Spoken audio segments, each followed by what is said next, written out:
All right, so this is the last video before I head to MetLife Stadium to see the Rams take on the Giants. But the game just finished up here. The Lions just lost on one of the most egregiously bad calls I think I've ever seen in the NFL, losing to the Cowboys 20-19 after Dan Campbell decided to go for a 2-point conversion and he failed to convert it. But actually, they did convert it. There was a late flag thrown. Before I get into it, be sure to like, subscribe, and comment. And of course, you can follow me at social media, all social media at JKBogan. Let's dive in. I know this is predominantly a Rams channel, and this still has to do with the Rams.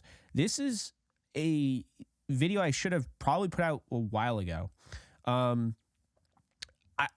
It's just gotten to the point. It's really bad. It's really bad. Tonight we just saw a team lose a game despite the fact that they actually won the game. We saw the egregious level of officiating affect a game so badly that it gifted the other team a win. I'm not going to sit here and lie to you and say that the Cowboys didn't deserve to win the game. They played well enough to win the football game. But the Lions should have won. And by all accounts, in my opinion, they kind of did win. All right, let's go through it just real quick. And I have a long list here of calls I'm going to bring up. First off, Brad Allen needs to be held accountable. He needs to be suspended. He needs to be fined. It's just consistently with him. I don't know if he's the worst official in the league because they're all pretty bad. I mean, there's some that are decent, but most of them are pretty bad. The officiating is terrible. I'm worried we're going to go back to the replacement refs all over again because it's just gotten to the point where this just isn't good enough. And I just have a feeling that something big is probably going to happen because eventually, you can't just sit here. You can't just say, as the NFL, the guys that make you your money, by the way, I might add, the guys like Jared Goff, the guys like Dan Skipper, the guys like, of course, Taylor Decker, and just everybody involved, aka all the players, the coaches, they make you the money. You can't sit there and tell me you're going to suspend them for talking about bad calls that changed the game, that decided the game, and then back the officiating that egregiously screwed up the game. The reason why I make this video is because it's overdue. I was actually going to make it, full disclosure. A lot of people asked me to make it after the Steelers game where the refs literally moved the ball forward after Kenny Pickett lost a yard on 4th and 1. They moved the ball forward and gifted the Steelers a first down. By the way, that would have been a turnover on downs. We'll get into that a little bit later. But the point is, I'm making it now. Brad Allen came out with his transcript after the game and just blatantly lied to everybody. Pretty pathetic, if you ask me. So tonight, in case you didn't see the Lions game, Taylor Decker reported as eligible to be a receiver. Now, not all the time will an offensive lineman report as eligible and actually receive the pass, but he reported as eligible to be the receiver. Dan Skipper came in the game. Now, to be fair, when Dan Skipper walks into this game, most of the time that means they're going to report as eligible. They were doing this to be a little sneaky. So it wasn't meant to be like a huge deal, right? So he comes out, but Dan Skipper never talks to Brad Allen. He never reports. It's Taylor Decker. You can see it. It's all over social media. So Taylor Decker, who normally starts at left tackle, is still the left tackle, so to speak. But because he's reported as eligible, he doesn't have to be covered. What I mean by that is that the wide receiver, who is Josh Reynolds on the left side, who is going to run a crosser route to kind of open up that space in the left side of the end zone for Taylor Decker to catch the 2-point conversion. He doesn't have to be on the line of scrimmage and actually can't be on the line of scrimmage because the fact is that Taylor Decker reported as eligible. Well, here's the thing. Brad Allen was lazy, even though he had Taylor Decker go right up to him. And Taylor Decker confirmed at the end of the game that, in the locker room, in pressers and whatnot, he reported as eligible. He said reported like he was told. And even though he said that, Brad Allen said on the loudspeaker, number 70 reported as eligible. And now there are some people that want to say it's the Lions' fault. No, it's not the Lions' fault. This is egregious. This is negligence. And it's even worse that he's doubling down on it's just awful. The Lions were screwed. They scored. They got the 2-point conversion with about 20 seconds left in the game. They should have won the game. Obviously, there's still game left, but that's pretty much it. Also, the timing of said flags. And we're going to talk about that because there has to be a time limit. You can't just throw a flag. You can't wait until Decker catches the touchdown. And then you got the cameras are showing all the celebration. Everybody's all excited. We just got the 2-point conversion. Camera pans to Dak Prescott, who just looks like deer in the headlights. They just lost, all of that. And then you throw the flag. And now all of a sudden it was a legal form. Well, if it's a legal formation, and by the way, it's not, football wise, he's wrong because if Taylor Decker reported, which he did, as you can see in the videos, if Taylor Decker reported, that means that the way he was lined up was fine because the receiver can't be on the line of scrimmage. People are saying that he needed to be covered. That's incorrect. Don't listen to that. It's actually a really well-designed play if you're running a trick play at the goal line. But here's something even better, because guess what? The head coach, Dan Campbell, talked about this in the postgame, unless he's lying, which I don't believe. He said pregame he went over this scenario with the referees to make sure they knew when they rolled this out, they were going to be ready for it. That is so bad. And, this game changes a lot. The Lions had a chance to get the 1 seed if they won out, and the 49ers lost, I believe, one of the next 2 games, the Rams and Washington. And so they now can't get the 1 seed. And now Dallas, who if they lost wouldn't have been able to win the NFC East, now have a shot at the NFC East. So this changes everything. This is a huge game, primetime, Saturday slot. To get this wrong and to have the same guy who screwed up the Packers and Chiefs game where you had a Packer defensive back quite literally tackle Marquez Valdes-Scantling before the ball got to him. We all saw it. It was in prime time. Same referee, Brad Allen. So the officiating is awful. I'm not even going to mince words. It is absolutely terrible. And I understand it's been bad, but it feels like it just gets worse. And this is what happens when there's no accountability. Kind of goes back to what I was saying, since they weren't calling holding for, the Ravens offensive line against the Rams. It makes it really hard to defend Lamar Jackson if you can hold all game. If you're not going to call holding, then they're not going to stop holding, right? You got to at least, and that's why calling those penalties after the whistle when things get chippy, referees have to step in because you have to set that precedent. Hey, we're not going to allow this. That keeps you in line, right?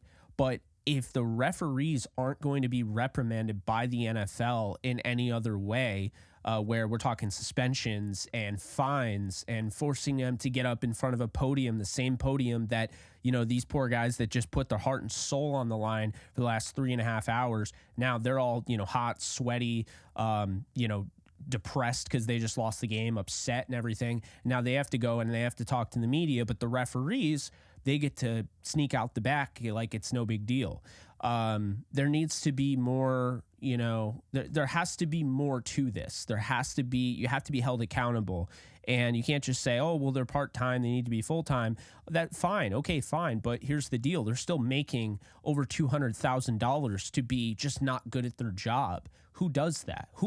Name a company other than the NFL that employs people who are just so bad at their job and pays them that much money. You just can't. So I have a list here. The Bills primetime game, Darren Waller going up the Giants and Bills. Darren Waller, back-to-back final plays of the game. They just let the Bills mug him in the back of the end zone. Blatant PI. I have nothing against the Bills. I'm not trying to pin this on the Bills. I'm bringing up everything non-biased, just things that came up that I've been collecting, throughout the year. That no call. So basically, the precedent was set that we're just going to let the Bills cheat and get away with it, which isn't fair. The Giants didn't have an opportunity to win fair and square. That's when you throw a flag, is when there's cheating, a blatant cheating. There's not such a thing as just swallowing the whistle and letting them play if you're going to do that 2 times in a row when it's an egregious contact. And you go back, you watch that, Darren Waller is egregiously contacted by, I believe it was Teron Johnson on that play. And then the next play, it's the same thing. Another one, the refs throwing the latest flag you'll ever see, Jets and Chiefs. Patrick Mahomes throws a pick. Okay. They say that Sauce Gardner interfered with Marquez Valdes-Scantling. There's a battle between the two. The flag isn't thrown until DJ Reed, actually picks off the pass and starts running, then they throw the flag. You shouldn't be able to wait that long, first off. But second, it looked so bad because then in that same game, by the way, that sealed the game pretty much for the Chiefs, because the Jets probably win if they don't throw a flag there.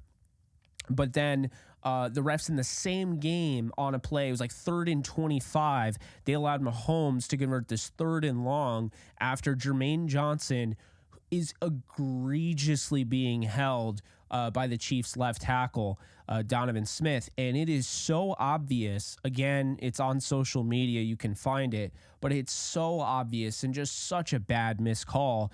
And that pretty much seals the game. Mahomes is able to run for 27 yards. They're in man coverage. Everybody's downfield. There's not a ton of rush. They're supposed to get to Mahomes. They can't because Jermaine Johnson's being held as well as other guys. But Jermaine Johnson is the obvious one. I mean, you have him like trying to get, it's ridiculous. No call. Chiefs win the game. 2 times the Jets were screwed in that one. The refs literally ruled Amari Cooper out of bounds earlier this year on a play where he never was even close to going out of bounds and would have scored a touchdown against the Titans. Just awful. This is negligence. This can't happen. I mean, this is just clear as day. Like, his foot's nowhere near the white of the out of bounds or anything. And it's ridiculous. And that same thing, screwed over DJ Moore in the Washington game when he went off. He had over like 200 yards in that game. And the refs screwed him out of it, where they say he went out of bounds, another would-be touchdown, not even close. Then the Browns get gifted a ball spot at the goal line against the Colts in Indy. So much for the home cooking, right? 19 seconds left after the ball is thrown out of the back of the end zone. The Colts lose because of it. They call PI on a ball that's thrown way out of the end zone.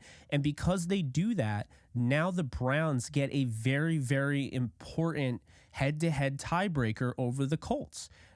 It doesn't matter now because the Browns, continued to win. The Colts did lose. But in that moment, that was a really egregious penalty with 19 seconds left in the game by Sean Smith. You cannot throw that flag. It was not a penalty even, to be fair. I mean, it wasn't even really that much contact at all. So another one where you're gifting it to them. The Rams. Obviously Rams channel, so I had to talk about the Rams here. The Rams stuff Kenny Pickett on 4th and 1 with about 2 minutes and 21 seconds left in the game, down 7. They stuff him. He loses a yard. It's clear as day. His knee, his ankle, it's all down. He doesn't even get back to the line of scrimmage. And the referees literally take the ball and move it forward 2 yards, and they give him the first down, which basically ends the game for the Rams. They can't overturn it because it's not under 2 minutes. And now what are they going to say? They're going to say, well, Sean McVay should have kept his timeout so he could have, challenged it. That is absolute bogus. You shouldn't be losing games because the officiating is literally giving the other team, reps like that. awful, awful, awful. I have nothing against the Steelers. As you know, the Rams need the Steelers to win against Seattle, and hopefully they do. But that was so bad. And no one in the booth, Daryl Moose Johnston, and I believe the other guy was Brandon Gaudin, if I'm not mistaken. Maybe it was Joe Davis. But the other guy, as well as Daryl Johnston, was saying he's short. It's not close. And they ruled it as he got it, and they can't challenge the spot because it's not under 2 minutes. So they literally got so screwed, and it was fourth down, not to mention the bad call on Akello beforehand, but it's fourth down and 1, so they didn't get it. And if they don't get it, that means the Rams are getting the ball right then and there with 2:21 to go with Matthew Stafford and co, and you're down 7. I mean, at home, they easily could have tied the game up. So huge missed call. Minka got hit with one of the worst roughing calls I've ever seen. Helmet-to-helmet contact, I think they said, or hit on a defense. Well, it wasn't a defenseless receiver. It was a sack on Jimmy Garoppolo in the Raiders-Steelers game. They call roughing the passer. His helmet doesn't come anywhere near Garoppolo's helmet. It's just a regular hit. Doesn't look egregious, doesn't even look dangerous at all, and they throw the flag there. Then we go to the Rams-Bengals game. They had 2 touchdowns taken away from them by the officiating. The first one, the Bengals, they literally lose a touchdown, even though it's ruled a touchdown on the field after an end around to Tutu Atwell, never steps out of bounds. It's not clear, right? But you could tell there's still some grass left. He didn't step out of bounds, and it was called a touchdown on the field. The whole point of when you review these plays is that they have to be clear and obvious to overturn. It was not clear and obvious. And unfortunately for Tutu Atwell and the Rams, they were screwed out of a touchdown. They ended up kicking a field goal on that drive. That hurt them big time to not start off the game with a touchdown on the road that they had. To take that off the board, it hurt them momentum wise. And again, it wasn't clear and obvious. So how do you overturn the call that was on the field being a touchdown when it's this close? Just awful stuff from the officiating. And then that wasn't even the worst part.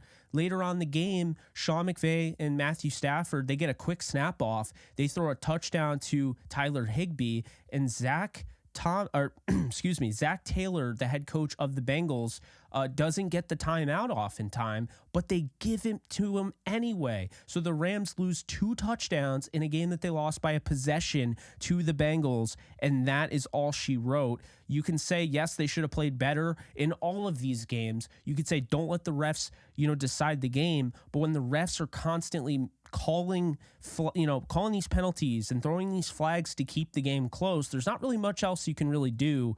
And another one for the Rams is the missed block in the back on the punt return for the Ravens that seals the game in overtime, 37-31. Tylan Wallace with the return. There's 2 blocks in the back, but the one that's really egregious, it's being thrown on the back of Jake Hummel. He falls to the ground.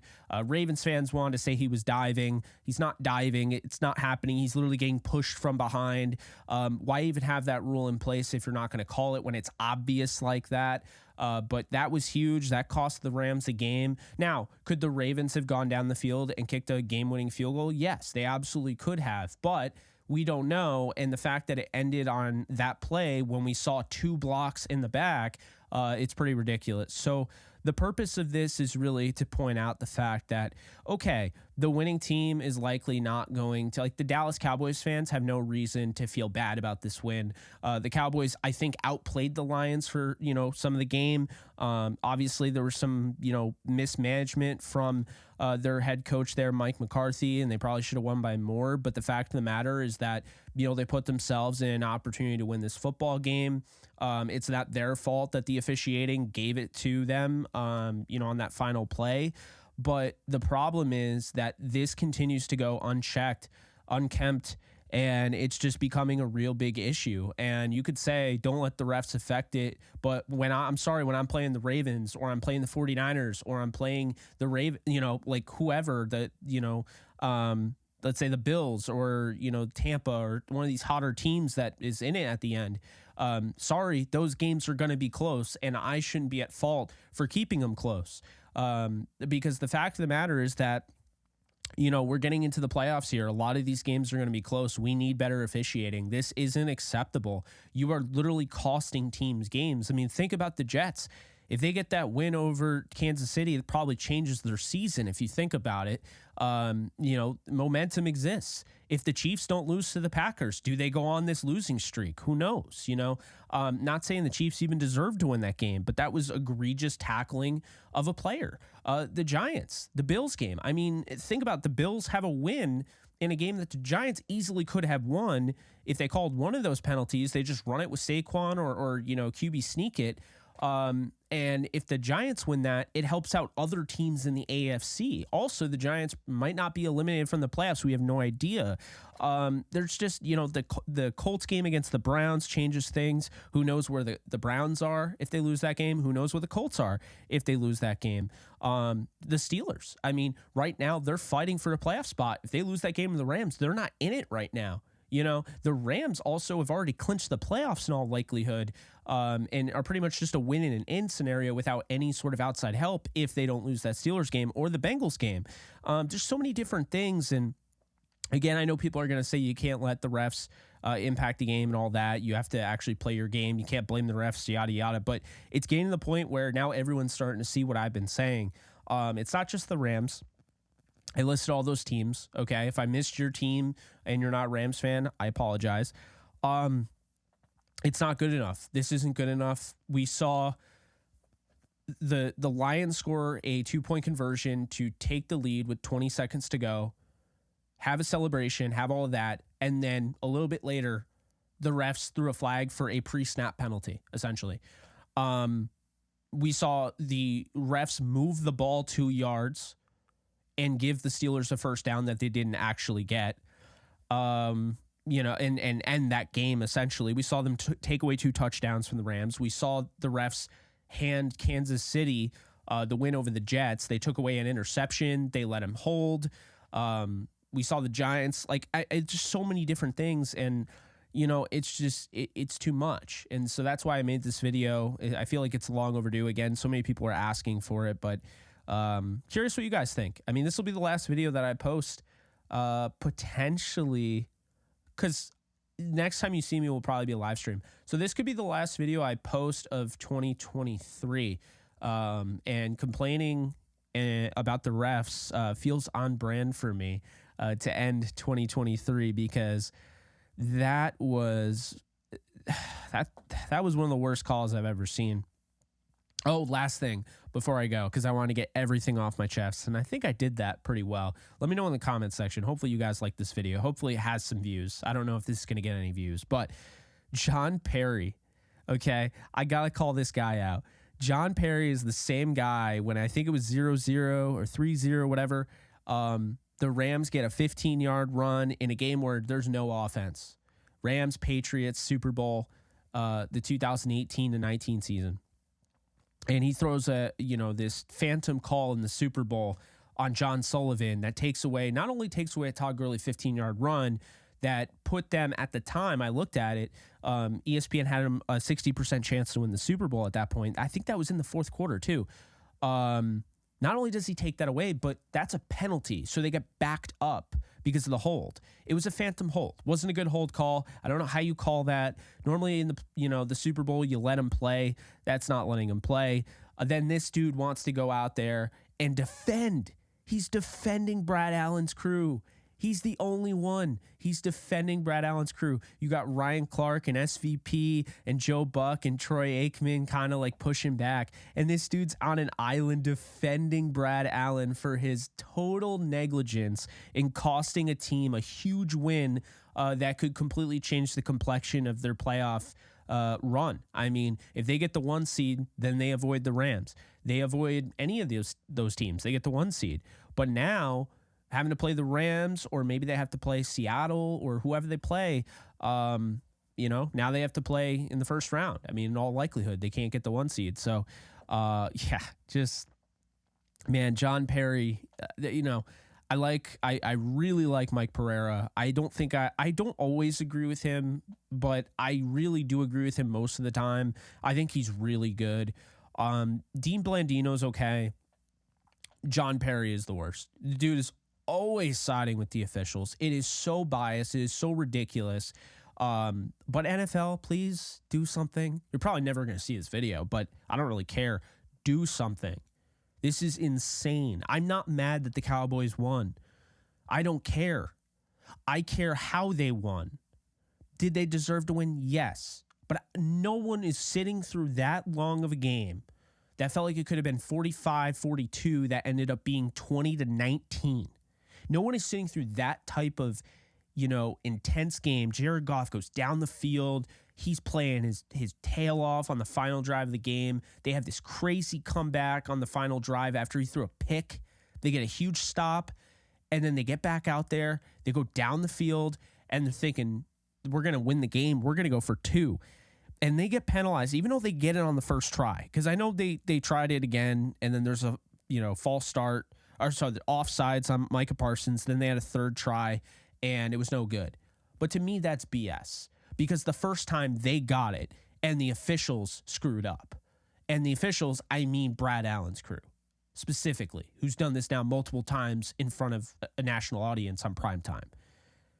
People invest time. This is a game that lasted a long time. It was late, and everyone is talking about it. And if the NFL's job was to create a buzz, congrats, you did it. Everyone's talking about it. But this isn't a good look for the future of the league.